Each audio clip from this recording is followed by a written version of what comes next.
Welcome back. Now the show is interactive, so you can use the hashtag Breakfast Daily on all social media platforms. The WhatsApp line is 0204 447 033. Now we're going to go to Gomoa. Some of you may have missed it. An accident happened yesterday. Very gory accident. And so before we play the report, I want to issue a viewer discretion notice. It's important that we have this conversation. We have a report for you filed by our correspondent, Calbert Tete. This accident did not need to happen. It was not an act of God, as some would believe accidents are. It was not an act of God. Human error, bad judgment, all these kinds of things. But we'll talk about that after the report. Take a look at it. Among the victims who tragically lost their lives were several toddlers and some adults. The crash left some victims dismembered and others completely crushed. The dedicated personnel from the Winneba and Kaswa Fire Service Command worked tirelessly to recover the trapped bodies from the vehicles involved. The collision occurred between a passenger bus with registration number GR 5866-L traveling towards Liberia Camp and a fuel tanker truck belonging to the Goodness Energy, an oil company with registration number WR 2063-10 heading towards Mumford in the central region. The fatal crash claimed the lives of 16 individuals, including the bus driver and the tanker's driver's mate. Reports indicated that the driver of the passenger bus was dozing off behind the wheels, causing the vehicle to veer off its lane. In an attempt to quickly switch to the other lane, the driver of the fuel tanker truck was unable to avert the collision. An eyewitness shared the account with Citi News, shedding light on the tragic incident. Mini a company driver bako, and I don't know yeba and I yebeda a station bako or Budum Bram ahaya. Na efitema na me call Elmina no onu call apam ahaya. Nti midiniti trailer bako pena ewo yentem. And yeti before you be who say we no sign no you who say bibi to say bomb and a bibi boom before you say driver no abani so abani side abe funny lane obo abema no ema no light but still eba na eba omo mienu no omo be crash here me who say e bi aja betimi atom timi me call reverse according to mami bako you move free Liberia until umu call Liberia camp ahaya ba umu to Saturday osi umu ba no driver no cost speed dodo until your friendly brother crampon or camp no say umu ba umu driver no na on two boys kra until osi umu do wini ba jansi anu onini ni brother kra umu kasai. Sam Dito, a survivor of the crash and an occupant of the passenger bus, sustained minor injuries and was treated and discharged. He recounts the incident in an interview with Citi News, providing insight into the harrowing experience. Everybody stood up and everybody started shouting. What really happened, most people were sleeping, so that heavy noise that usually when car try to collapse, people try to shout. Yeah, I didn't observe that because most people was sleeping. Yeah, so at that moment, few people that were awake, they just jump, oh, accident, and people started crying, oh. Man said I jumped down, but there was an oil in the car that leaked already. So when I jumped down, I slipped. My two legs went in the air again, so I started feeling some pain. However, another passenger who was on board the bus highlighted concerns about overloading conditions of the vehicle, both in terms of passengers and goods. He described how seating area was packed with containers of cooking oil, sacks of rice and beans. The passenger also revealed that the loading officials seized his phone and deleted the videos he had taken as evidence even before the bus departed from Monrovia on Saturday. He further alleged that the driver had bribed officers at various borders for a smooth passage. Local residents expressed deep concerns about recurring incidents. Ebo Anderson, a resident of the area, shared his thoughts with Citi News. There's an observation that we have made. That is Gomoa Okyereko, Domnase, and its enclave. It is growing in terms of population. And for that matter, this accident is becoming worrisome. So in as much as the government should have a look at it, it is very important. If not, we are going to record more casualties. If I should tell you, per record that I have, this very month of May, 1st May we had an accident, 2nd May we had an accident, 3rd, 4th May we had an accident, 7th May we had an accident, 12th, 14th we had an accident, 27th we had an accident, and today too there is an accident. It tells you that something should be done as far as this place is concerned.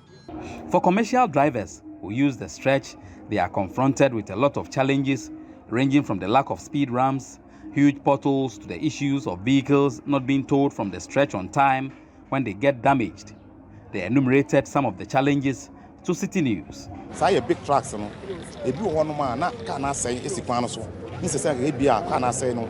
MT24 big cars na wabɛtwe no ɔmo ntwe no major car na esi wɔ no saa nyɔm ne start happy wɔ kwan so bebree mu sa na drone car na bia kwahye ase na nipa na ewu and sometimes the bad road kwan no bebi wɔ no ma instead of asphalt no na asɛ na wɔsan kɔmɔ ya patch no ma san ya asphalt no ma ya sapetin sometimes when we accident na sisi bebree na ne nyinaa yɛ because of single lane nti sometimes caref bebree na wɔ mu heavyweight ɛfa kwan no so ntama yɛ kwan no bebree udu even from soldier for no work kwan pona kwan a muchi monka pressure wɔ kwan no so bottles aba kwan no so at the same time no so no cars ne doors no mirikabon and at the same time no so no kwan no so yɛ small ma cars ne nam kwan no so ntama ni obia se traffic ko so anu obia pentem sɛ osan cars na di nanim so stand hu no wan ya hwe yi a no akɔhye other cars.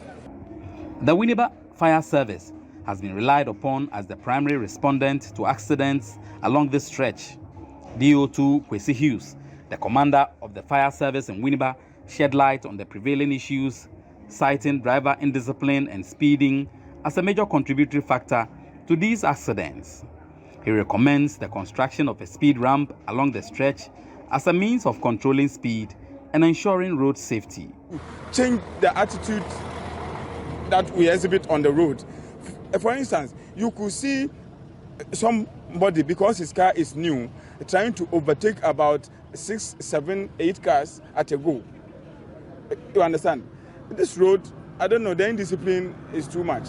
I'm sure the only solution is that speed ramps that will enable the driver to slow down must be mounted on places like Okyereko. Otherwise, people will keep speeding. People will keep trying their cars here. I'm not happy when it happens like that, and you see your fellow human beings being dismembered because of one person's mistake that we could have helped him to avoid. They said the U-turn driver was sleeping. The question is, didn't anyone in the U-turn car see him sleeping? What did they do? Did they protested, or they just wanted to reach their destination? Meanwhile, ACFO John Amalai Amate, the commander of the Central Regional Fire Service, visited the accident site and hospital where the injured victims are receiving treatment. He recommended the personnel of the Ghana National Fire Service for their resilience and also urged drivers to exercise discipline on the road. In fact, I want to take this opportunity to commend my municipal fire officer, DO2 Hughes, and his men for their bravery, for their gallantry, and for the great work they have done this morning. In fact, rescuing in this kind of operation is not the easiest, where men are trapped under seats, where they have found themselves located at obscure corners, where you need to break chairs and throw them out, and where you need to rescue persons who are torn into pieces. It's not easy. It's very traumatizing. But I want to commend them that in spite of all this, they were able to stand their grounds and do the needful. When you see the damaged vehicles involved, it's really a deadly incident, and we pray such incident does not occur again. Over 16 people are feared dead in a gory accident at Gomoa Okyereko in the central region. Just behind me is the truck that was involved in the accident. But the question people keep asking is, when is this road going to be dualized? They believe when the road is dualized, it will help reduce the accidents. All right, so there you have the report brought to you by our colleague, Calvis Tete, our Central Regional Correspondent. And it's gory. It's unfortunate.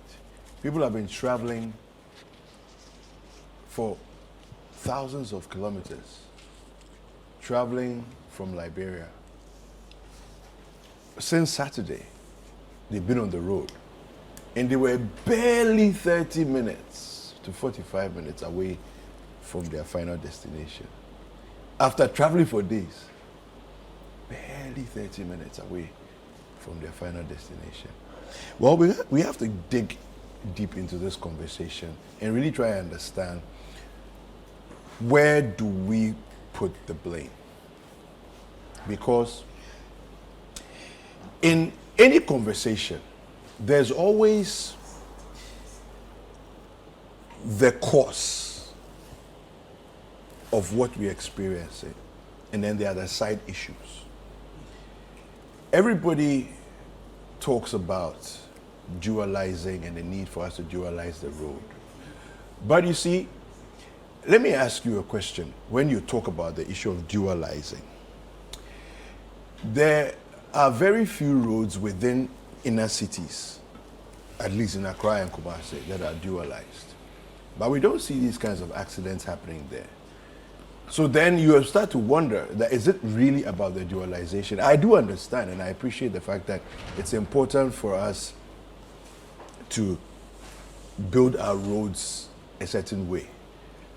Kumasi Road, for example, deaths like this used to happen all the time until the dualization happened. And now it's dropped massively. We're going to be talking to the National Road Safety Authority and to understand some of these things a bit more. But we have our correspondent who brought us that report, Calvis Tete, on the line. Let's talk to him first. Calvis, good morning. Hello, Calvis. Hello. Yes, You seem to be having... Hello? Yes. Yes, good morning, Calvis. Good morning, David. Yes, and welcome to Breakfast Daily. What updates can you bring us from the grounds before I go back to when you got there, the experience you had? Okay, David, just after yesterday's incident, the officials from the Ghana National Fire Service and then the police came to the scene and then mopped up the place in terms of making sure that the families of persons who were injured in the accident, persons who themselves were injured, and then those who died on the spot were taken to the morgue and all that. This morning, the Member of Parliament, Alexander Benyomak, will be leading a team to the area. That portion of the road is the airport road that connects to other African countries. So the Member of Parliament, from what I hear, will be leading a delegation to the area to check what happened and then visit persons in the hospital. So that is what is happening this morning. Okay. Now, when you got there to the site, just walk us through the experience, what you saw and what you felt. Well, David, the Gomoa Okyereko stretch of the Cape Coast Highway is one stretch that usually records a lot of accidents. That portion of the stretch, just in a matter of 3 weeks, I have recorded a lot of accidents on that stretch, from Okyereko stretch to Winneba. I could enumerate as much as 6 or 7 accidents that have happened on the stretch. And so it tells you how dangerous that portion of the road is. I spoke to some residents around who told me that there's an urgent need for authorities to try and then dualize the road or put speed ramps that will slow down vehicles on that stretch. they also want drivers to use that stretch to reduce their speed a bit. This portion of the road keeps on reporting accidents. So these are the concerns of persons living around that area. Well, thank you very much, Calvis, for the report bringing us. It's a very harrowing, scene there, and thank you for putting that together. All right, so that was our correspondent, Calvis Tete, giving us an update and on that. But we've been joined in the studio this morning to have a conversation and to understand a bit better why some of these things actually happen by Kwame Koduah-Etuahene. He is a director in charge of regulations, inspections and compliance at the National Road Safety Authority. Kwame, good day. How are you doing? I'm good. Yeah? Okay, so where do we start? This whole thing. Where does the National Road Safety Authority start from in analyzing this accident? Well, thank you for the opportunity. It is regrettable when these crashes occur, especially when we feel or think that they can be avoided. But just to make a small point on yesterday's incident and part of the reports that were shared. In fact, as of yesterday in the evening, based on our follow-ups and also our interaction with the police, the fatality count was 6 but not 16. Really? Yes, that's variously reported. When the incident occurred, it is almost very difficult to establish the fact of death at the accident scene. But so when the victims are transported to the hospitals, the doctors would examine and make their appropriate, draw the appropriate conclusions.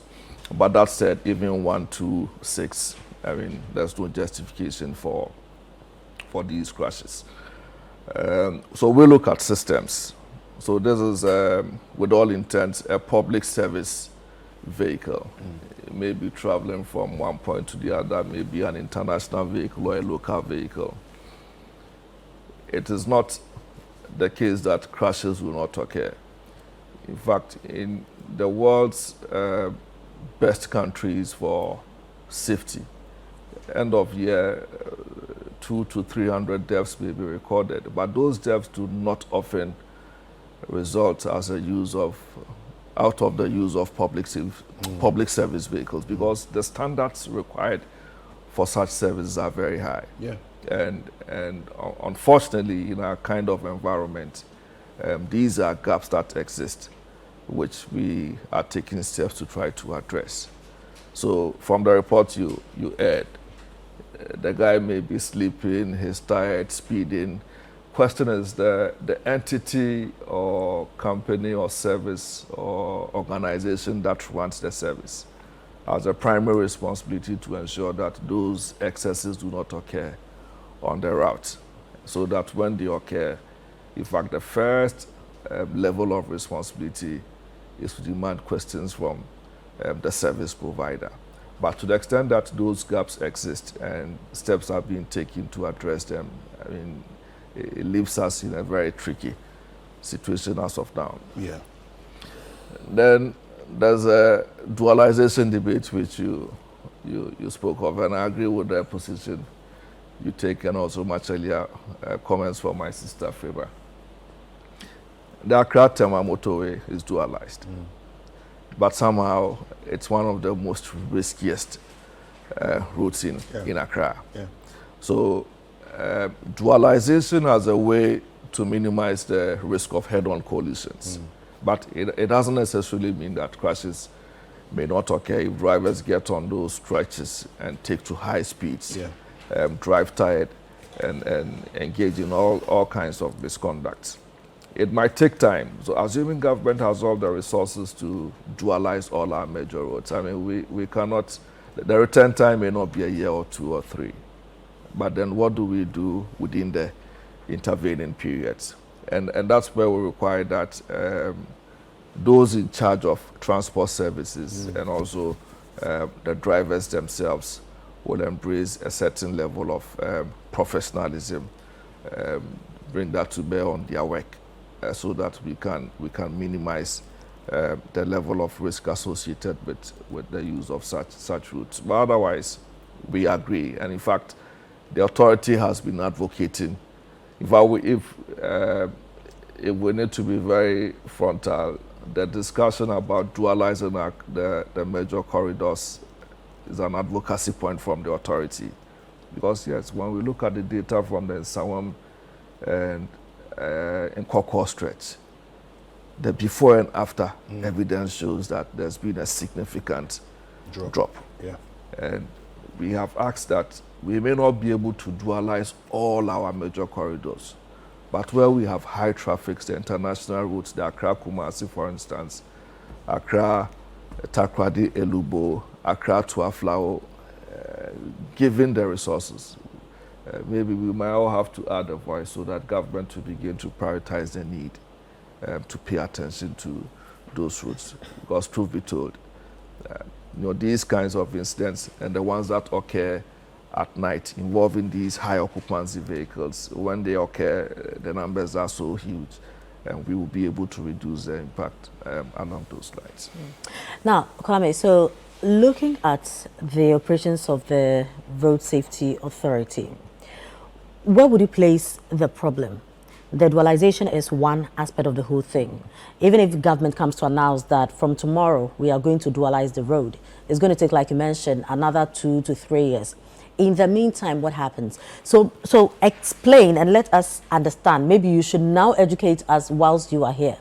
When the National Road Safety Authority says that we are embarking on an educational campaign, what really happens? Who are you talking to? Because if you look at this case study, for instance, the driver was sleeping. He was dozing off. From the narration we are getting, it means that passengers saw the driver dozing off. Nobody said anything. Nobody did anything. So who do you target when it comes to education? Okay, so there are two sides. And to reiterate the point about dualization. So there are, for instance, companies in Ghana today, some of which control about 1,000 and more fleets that use our roads, the dualized and the single carriageways with all the potholes and all the difficulties that we have. And some have done in excess of 10 years, 12 years without recording a single crash. Yeah. So, and they achieve such feat because there's something they do which the others do not embrace.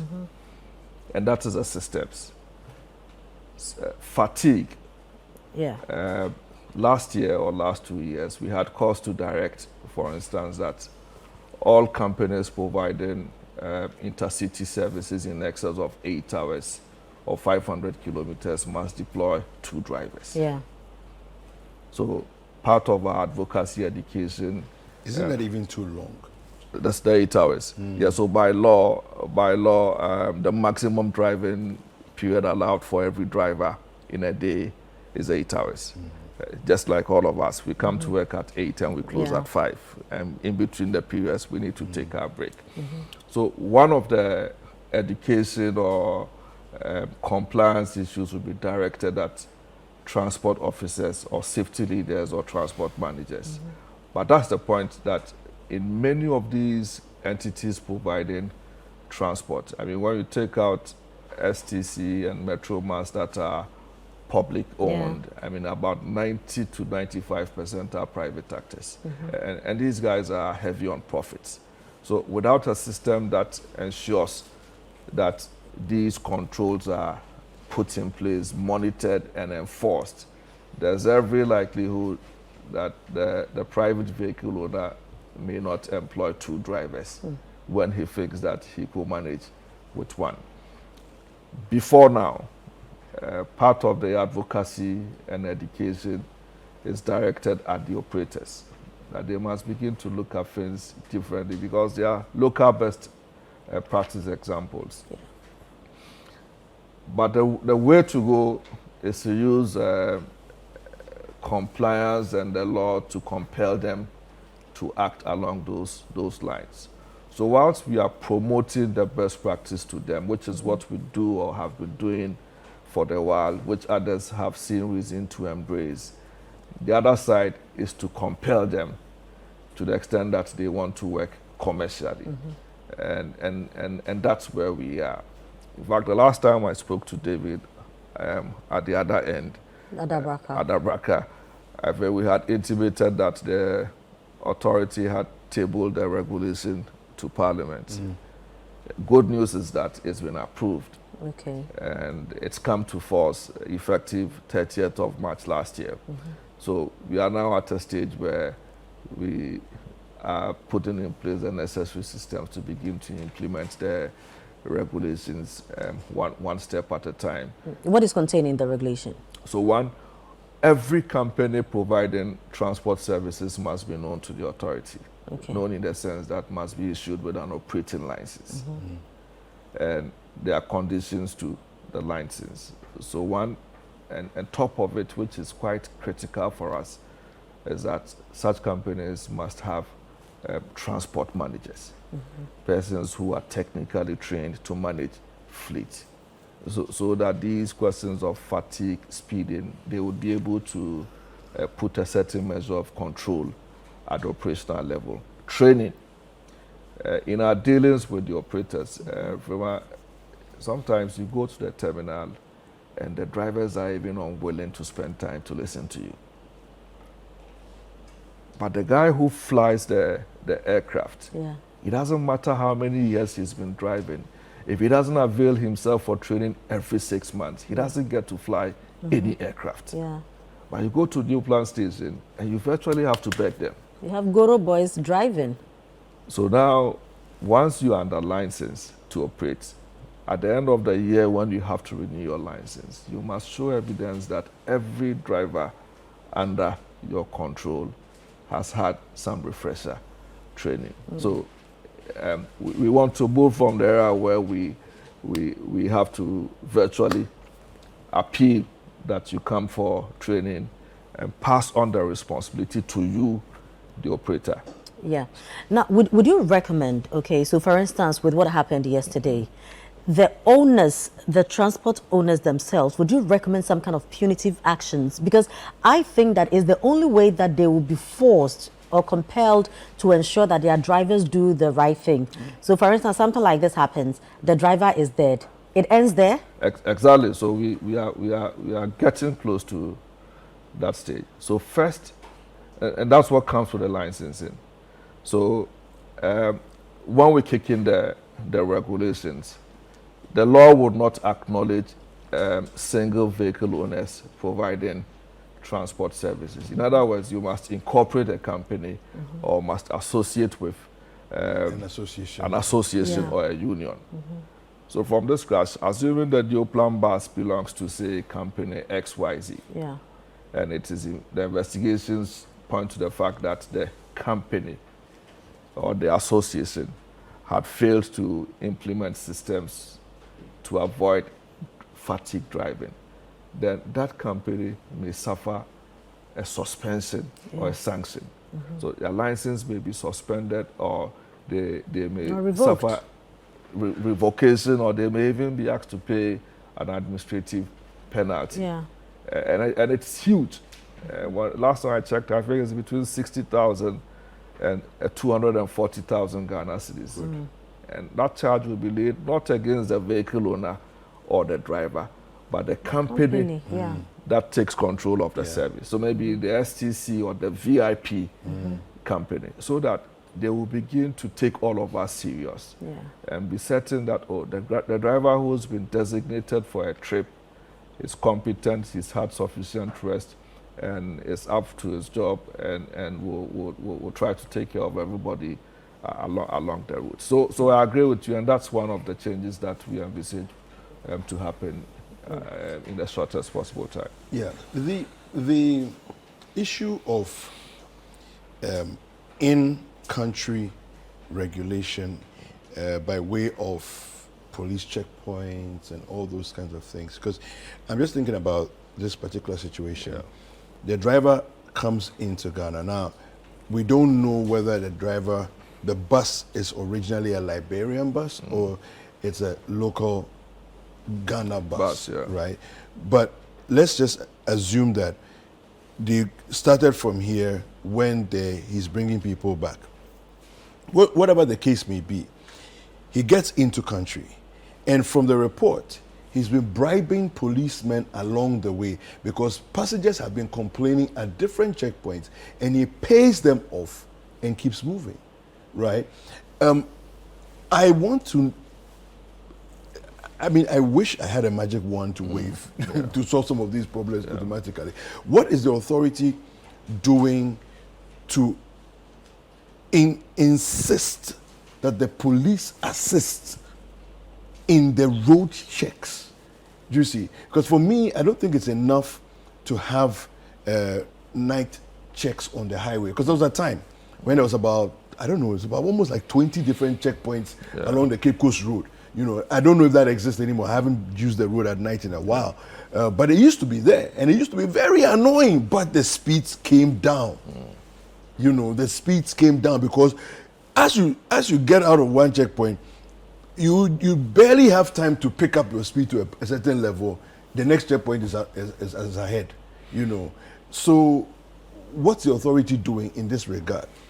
David, thanks. So, I mean, our work is very collaborative in nature, in that regardless of the extent of education or advocacy you do, if there's no complementary support from enforcement, I mean, point is that not much will be achieved. And so we take our collaboration with the police quite serious. In recent times, the police have improved their visibility and they are taking to technology to be able to minimize the human interface. So there's a project coming, the Traffic Tech Ghana, where police will use a lot of cameras to assist some enforcement actions. But there's a limit to what the cameras could pick. For instance, the account we just watched. If the driver is tired, maybe the camera may not be able to detect that. And if the police is being influenced at sections where the cameras may not be displayed, there would be a limitation. There are two ways we look at it. So from our perspective, really, we take the view that enforcement starts at the originating point. And so the police is always at the enforcement chain, end of the enforcement chain. In that if we were to do all the right things before departure, the police will have very little to do even on the road. So one, we have profiled about 150 major terminal points, and regularly we go to do what we call pre-departure inspections.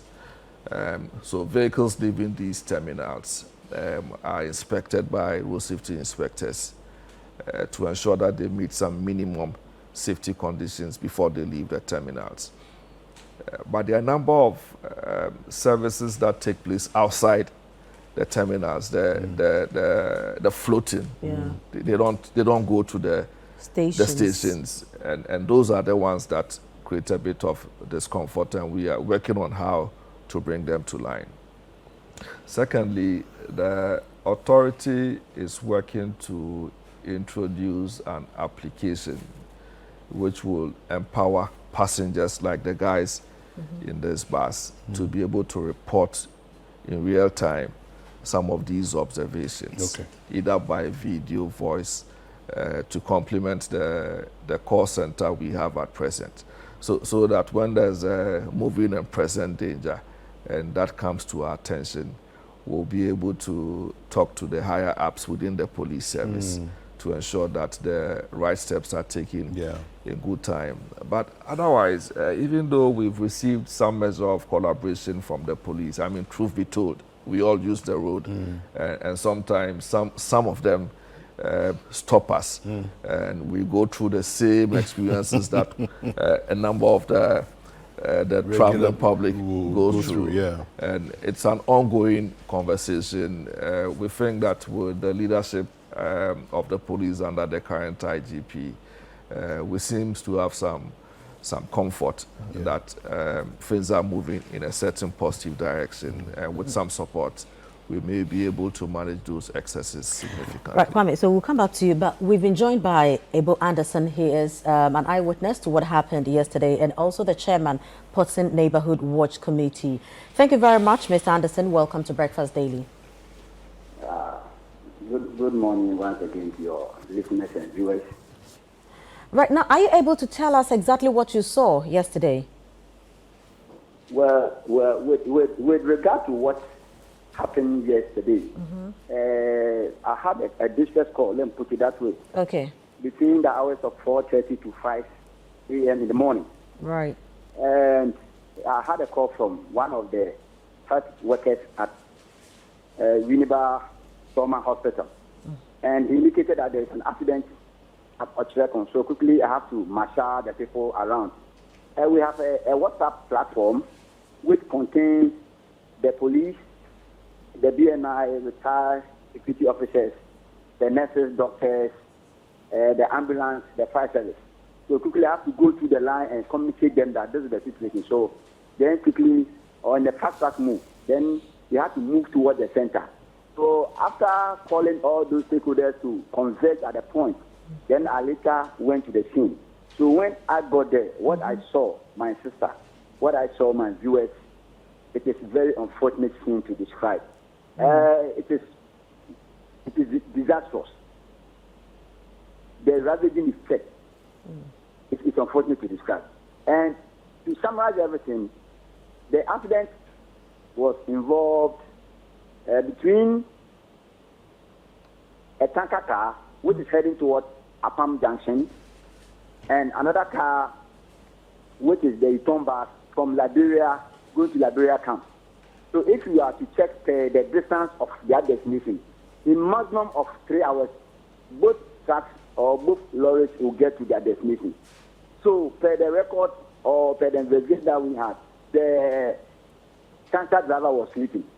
So he took the part of the... Was it so the tanker driver was the one dozing off? Sure, yes. Not the U-turn bus? No.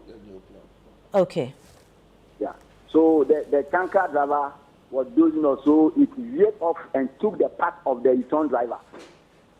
And if you look at the geographical terrain of what the accident happened, both sides of the route, there's a valley. So there's no way the driver could have, driven off the route to enter the valley. So he was trying to overpass, or let's say bypass the other car. Then unfortunately, the passenger side of the tanker hooked the passenger side of the U-turn bus, and from the first passenger, from the driver's side to the last side of the back tire of the U-turn bus, all those pieces were ripped apart. So the ripping effect is that the seat got broken, and because the people were seated in the car, their limbs were off, heads were off. At the time when we had to retrieve the items, and when we got into the car, at the point you could see body parts splashed all over, and we have to cover them with cloths so that we can step over to pay the item that belong to the passengers in the car. Let me put it that way. Well, so you go on, but for those who are listening and watching us, let me say that this description is very graphic, and so apologies on that, but this is a conversation that needs to be had. Now, Mr. Anderson, reports that we also got indicated that there were too many items on the U-turn bus. It looked like it was packed with oil, with a whole lot of things. Are you able to confirm this? Okay. When I got to the scene, the fire service, I must commend the personnel from the fire service as well as that of the police and the ambulance. But their attention was on the injuries and the dead bodies. So I drew the attention that if you look at the crowd that have come to eyewitness what is happening, we have hoodlums among them. So I went to one of the policemen and took his permission that we need to safeguard the properties that belong to the passengers and even the dead bodies. We need to. So with proper permission, we went into the car and we tried to offload them so that the policemen would take inventory of it. And I must confess, the car was overpacked with items such as gallons of palm oil, rice, and a whole lot. So I can say with confidence that because of how the items were packed, it also might have contributed to the degree of the injury that happened yesterday. Right, now let's come to your work as the chairman for the Portsmouth Neighborhood Watch Committee. With regard to safety in the area, what exactly, and of course safety on our roads, what exactly do you guys do? Okay, thank you very much. Neighborhood Watch Committee is a concept that falls under community policing. We have community police and community policing. Community policing is a concept whereby the citizens of the area, let's say Portland, that's where I live. So we own the security of the area. So what we do is that we augment or we complement the efforts of the police to make sure that we provide security for the community. Sometimes we go on patrol. Just yesterday, right after the incident, I had an intel that we spotted a guy on a motorbike at an obscure corner. So quickly I have to place a call. So in about 5 minutes time, I had about 10 of my men. Then we ambushed him, we took him, then we called the police for the police to come for him. So in a summary, what we do is that we own the community as far as security is concerned. How many policemen do we have in the community? How many policewomen do we have in the community? We are more than them. So in as much as the community is bigger, and we all agree that we have to be part of owning the community security, then the concept of the neighborhood watch is very important. So what we do is that we augment, we support, we complement the efforts of the police in combating or reducing crime rates in the community. And we are trained as such.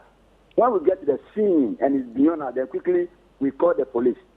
We have a platform that we have most of the policemen on it, the police commander, they are on it. So anything that we put there, then quickly it will get to their domain, and they also respond appropriately to that, he said. So if you ask me, the short of it all is that we support the security personnel to provide security for our community. Right. All right, Mr. Anderson, just a quick one before you leave us. In your experience living in the community and working with the Watchdog Committee and all that, how frequent are these accidents that take place in your stretch? The Portsmouth, Gomoa Okyereko, towards Even if you have not asked that question, I will add that question and answer it myself. Yes. Go ahead. Let me brief you small. Okay. Portsmouth as a Gomoa district capital is becoming very attractive to settlers. Okay. So people have moved from Accra to come and settle in Portsmouth and its enclave. So by and large, the road is becoming attractive to pedestrians. School children will have to cross. People going to their workplaces will have to cross. Nurses will have to cross. The teachers will have to cross. So now, the rampant, the reckless killing of human beings, the mutilating of human beings, causing injury to human beings on this stretch is becoming unbecoming. Just as I speak to you, this year we took it upon ourselves that we would want to push an agenda to provide ramps on the stretch. So we've written letters to appropriate quarters. As I speak to you, we even had 2 publications on Punch Africa, right? It's Africa Punch or Punch Africa. Their 13th edition and the 18th edition carried a message on the front page, carried a message of this accident. So if you ask me, even let me dwell on the month of May alone. On the month of May alone, 1st May we recorded an accident. which I mentioned yesterday. On the 3rd and 4th, we recorded an accident. On the 7th, we recorded an accident. On the 13th and 14th, we recorded an accident. And when the day that NDC were going to have their voting, I almost became a victim at the same place at Portland Junction. Then on the 27th, we had an accident. Then just what happened yesterday. So the rate at which people are losing their lives on this Portland Okyereko dominance stretch is becoming very alarming and devastating. It is causing emotional distress to us. Anytime I get to the roadside, then I get frightened. Anytime you get to the roadside and you hear the sound of a car, then it becomes something else. Just 2 weeks ago, we woke up to the news that a gentleman had been knocked down by a car and nobody saw whoever killed him. So if you ask me the question, we've taken the record of those who have been killed by the road accident. We have record of those who have lost their limbs. See, so painfully, when the phone ones were to report for admission, one parent that stay at Okyereko came here on Sunday so that the following day, Monday, he will lead the world to school. Just as he was crossing the main road, the woman herself, together with her 3-year-old girl, they were knocked down by a car. Then instantly, both of them had to die, and they died so painfully. So if you ask, the highway is becoming a monster that is taking our lives. The highway that is supposed to promote our activities, economic activities, is rather becoming a monster that is staring in our face. So as I speak to you, we are pushing an agenda whereby we want to organize some press conference and probably legitimate demonstration so that the government will listen to us. And it is interesting to note that if you get to Birwa, Anomabo, Komante, that enclave, we have speed ramps. And right in front of Asamoah Boateng, who is a minister currently, about 40 meters away from his house, we have speed ramps across, which is saving lives. So the question that I will pose is that, does that mean that those lads matter better than those of us living in this area? Just upon here recently, they had a similar challenge, and they had to go on demonstration for the speed ramp to be fixed for them. So my brothers and sisters that are listening to me, and all the citizens from Portland, Okyereko and its enclave, we are pushing an agenda that would want the speed ramp to be fixed. So at a point in time when we need your support, you have to come. You see, let's just take this note that sometimes the citizens can support the government. Absolutely. Mr. Anderson, I agree with you 100%. I feel that it's time for us to really put pressure where pressure is due. We have the representative from National Road Safety Authority here. So he's been listening to all the things you're talking about. Thank you very much for joining us this morning. We really, really, really appreciate your time and your observations in the conversation that we've been having. All right, that was Ebo Anderson, who is an eyewitness as well as the chairman of the Portland Neighborhood Watchdog Committee. So he spelled out a few things, which I think are critical. For me, like he said, if you hadn't brought up the question, me and myself, I would have asked the question and have answered it. The issue for me is pre-dualization. What has happened to the simple concept of roads and highways building speed ramps? So I think it's a matter that we need to bring to the attention of the highway. Do you need to bring it to the attention of the highway? The highway, I'm sure they know that they don't have any record of ramps. But David, I also have that same question that we have highways. Must we have speed ramps on highways? Why don't we have disciplined drivers? Well, And concerned passengers as well. He's here. So yeah, so lawyer, you are here. Tell us. We're asking a question from different sides. Yeah, so exactly. So normally when ideally, it would have been ideal to have a highway not traversing communities, but when you have a highway traversing communities, depending on the use, so you have the residents or the households on the one side, and they would have to cross the road to access the school or the market. On the other side, you have a road designed for 80 or 90 kilometers per hour, and so there's a certain level of conflict in the use of the road.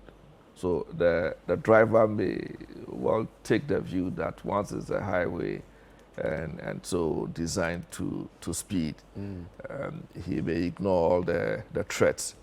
But then a driver well trained ought to know that even though the road is designed for a certain speed, once you approach communities, you need to break the speed. So I said the highway would have to, and sadly sometimes they don't take interest in joining these conversations, and I think we all have to do. As in the drivers? No, the Ghana Highway Authority. Yes, so that when we go to assess, because they own the road, they may be able to prescribe the appropriate intervention. It may not necessarily even be a speed ramp. There may be other countermeasures that may be deployed to allow for a better use of the road without creating those concerns.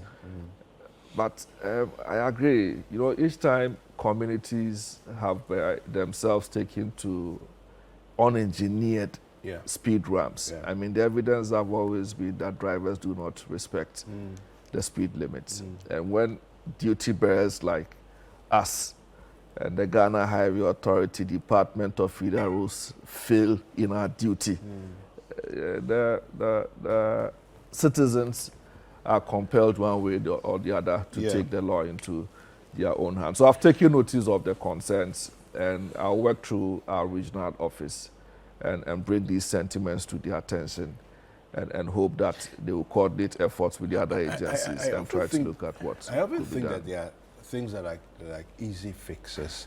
For example, I mean, FEMA doesn't necessarily subscribe to demonstrations. Their ramps, as opposed to having disciplined drivers. But I'm saying that disciplined drivers, there are two ways. So there's the training aspect, but then there's also the fact that training in a vacuum of laws, where there's no enforcement, or I can get away with whatever I want, no matter how well trained a person is, very few people will consider themselves and say my safety is important, and so therefore I will maintain my training and do the right thing. In a vacuum, they will just go do whatever they want to do. Now, I'm thinking that something like, don't build, for example, there's permanent speed ramps, right? But then there's also temporary speed ramps, like the, I don't know what the name is, but it's a rope. The shipping, the thick shipping rope, right? Now, I don't know what the highway's position is on things like that, because people like the Watchdog Committee, for example, could be tasked in conjunction. So, Highways Authority... On that stretch, at some point you have it, I think, in the upper areas. And but you see, you've gone past the danger point. The danger point we're talking about is Okyereko, Potson, Dominase. That area is madness. David, and it's the worst part. I agree to what you're saying. But for me, I think that, look, we have very, very stubborn people in this so that's country. Why we put things in place. I understand, but what I am advocating is that people need to be severely dealt with. Oh, I agree. And if they know, because my point to it is... but that in Ghana, we don't like to severely deal with people. And that is the problem. That is the problem, okay? Because if you have stubborn people, education for me really is important. But it doesn't it should go be more far. than that. Yeah, okay? it's true. Because I agree. ask for advice is not by force for me to take it. I will or will not take it. And if I want to go and die, what's your problem? Yeah. Do you get it? Yeah. But the fact that you are also But when you want to endangering die, the don't lives die of with other other people, people. now Yeah. that's what we are talking about. So for instance, implementing the punitive actions for the companies. So you sit at home, it is your responsibility as a business owner to ensure that your that drivers are compliant. Exactly. Yeah. So for instance, some else cannot say that I have asked Kweku David to come and sit here in the morning to talk to people. And so so Kweku can if he talk anyhow misbehaves, and say I don't anything. care. Yeah. Because he knows that there's a body sitting somewhere monitoring that if you're not careful, you will be taken to court. If you are not careful, your license will be revoked. And so he is every day, although at home, monitoring what is going on. And interested in... on his station. Do you get it? Do we have transport owners doing this? No. Because really, when the issue happens, what will happen? Nothing. Until we are able to implement some of these, the ramps will not be the solution.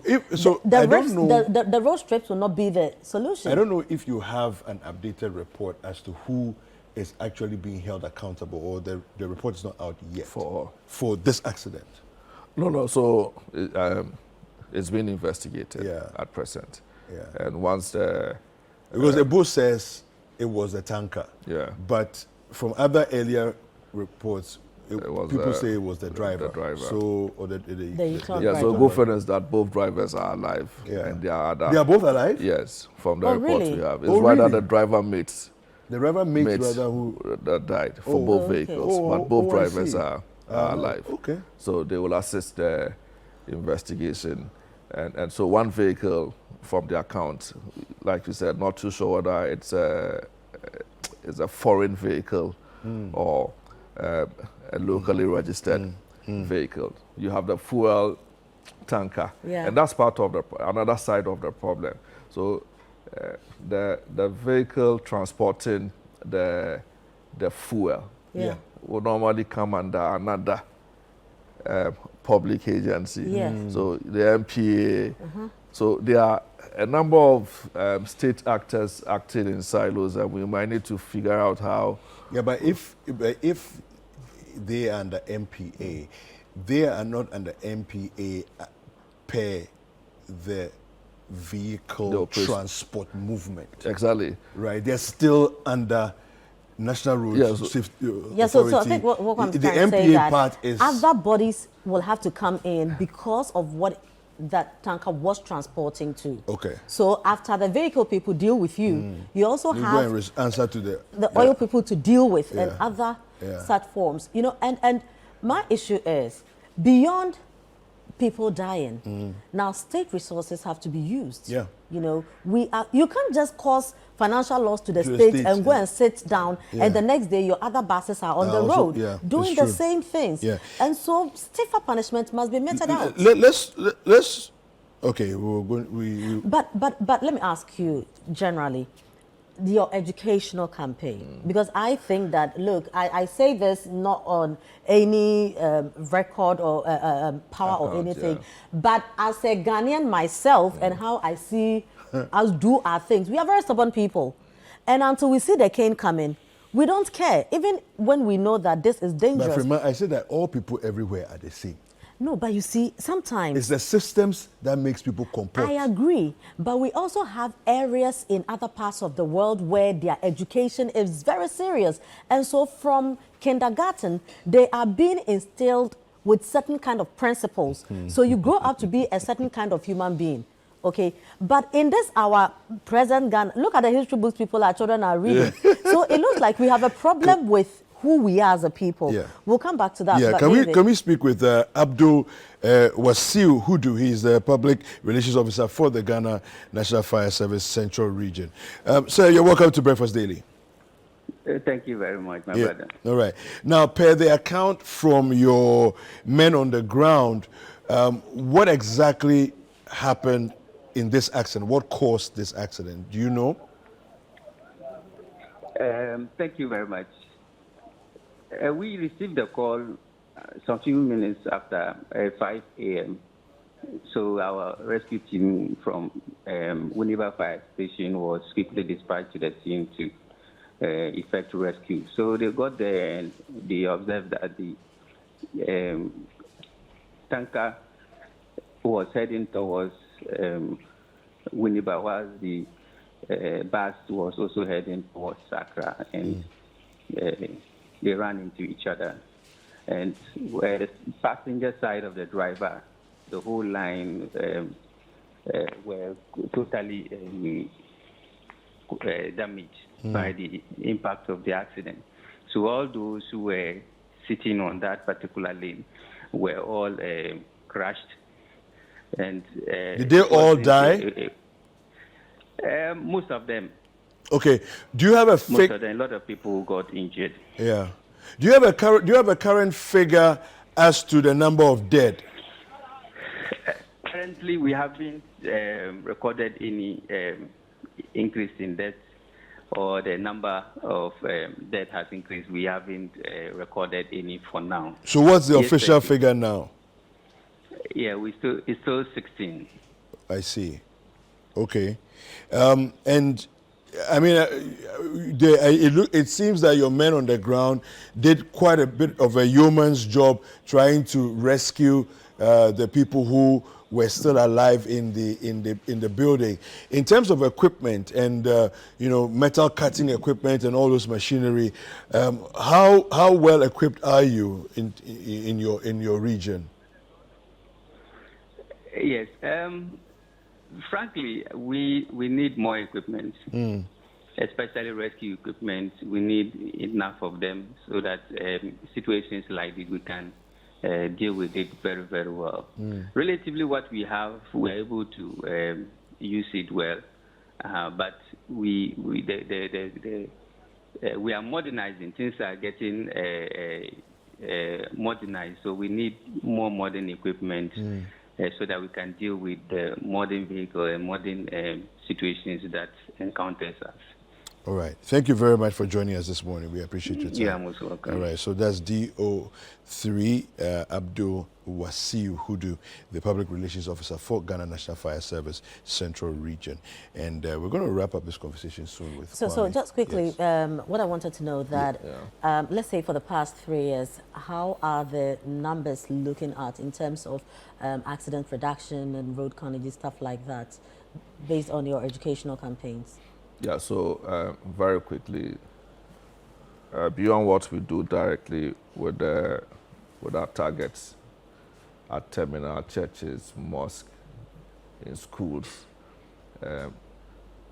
we are teaching road safety in schools, at the basic schools. So we've developed a textbook and teacher's manual, not as a subject, but incorporated into some of the... But I remember, talking about, I remember when you were young in primary school, they would tell you that before you cross the road, look to your left, right, look again. When you see the traffic light, red means stop. These days the traffic lights don't work. There's nothing there. When you go, it's like, now be smart. So when it's you blank, understand? what do you do? Be smart. People are not when using zebra crossings. crossings. What do you do? Exactly. Yeah, so we've improved upon that. Do you add that to it? That when you go there and the traffic light is not working, how do you cross? How to use a pelican and all of that. But you notice that out of that, the child-related fatalities are coming down.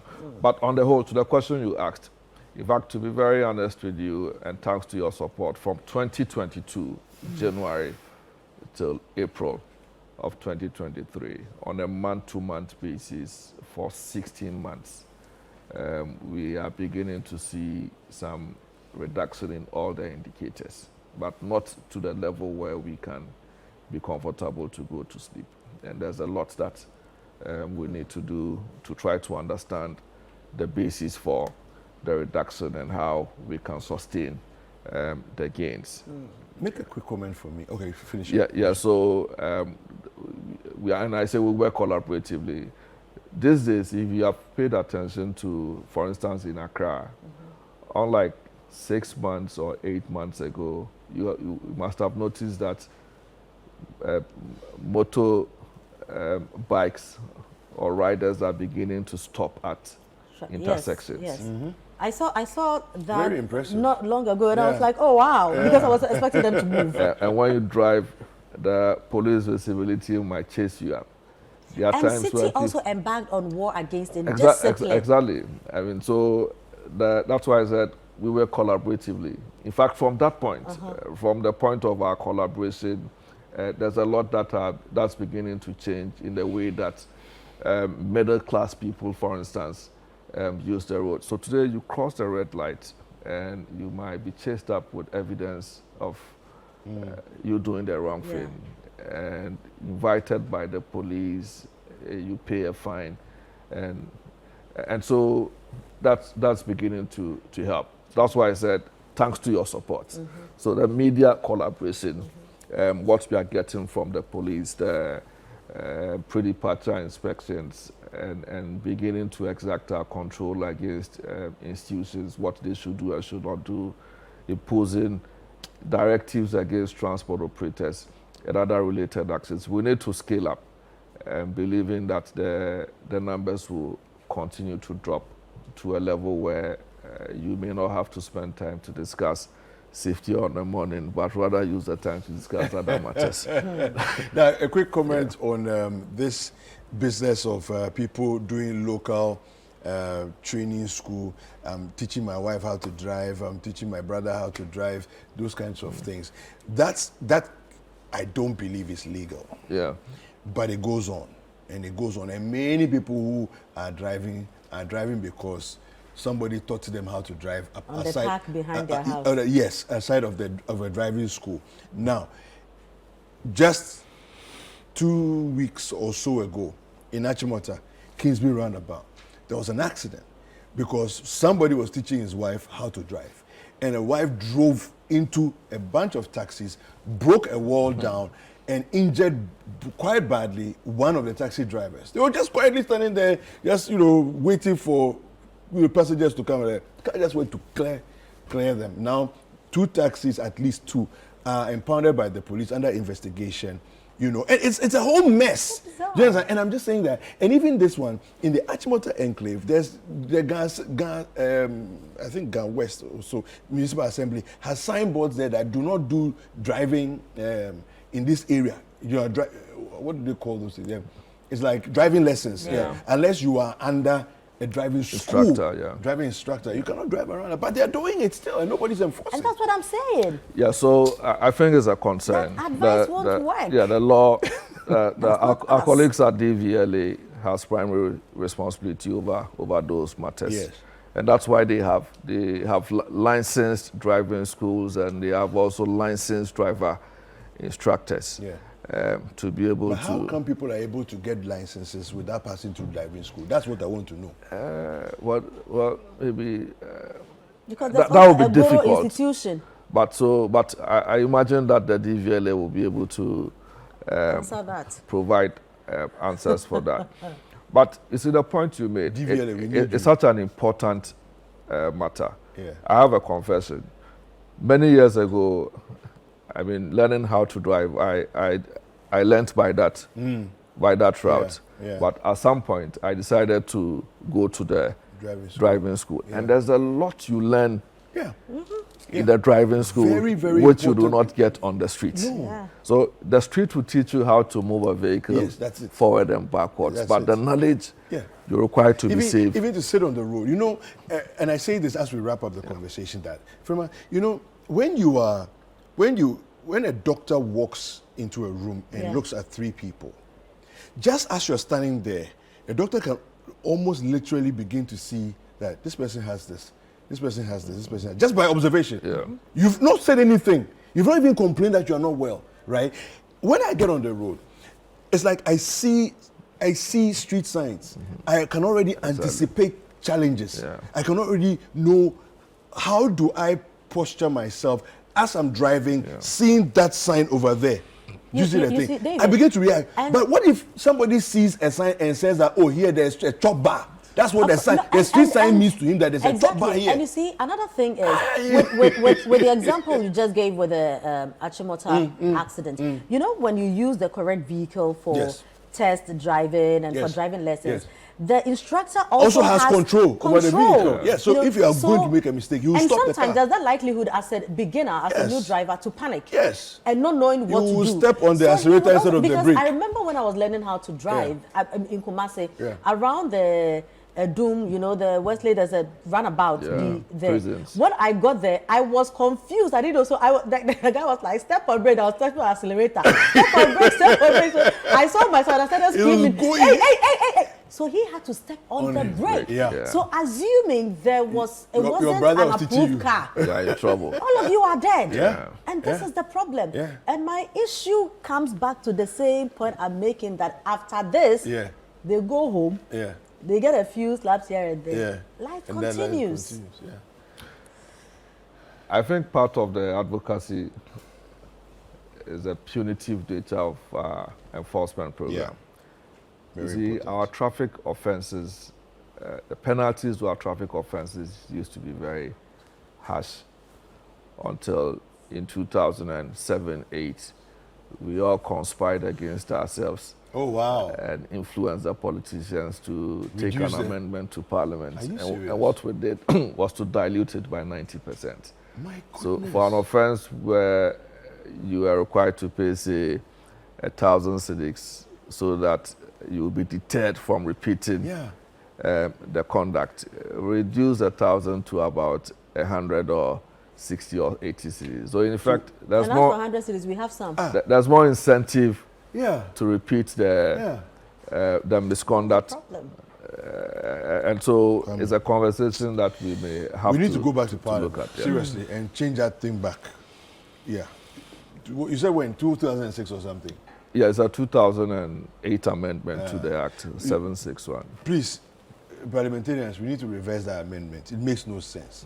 As a logical, civilized, forward-thinking, progressive people, we should be able to say that, listen, if the law is harsh, it will deter, and all of us will live in a better, maybe safer. It made sense in 2008, but realistically, but for now, exactly, we need to. That's why it's an amendment. We can always amend, re-amend, amend.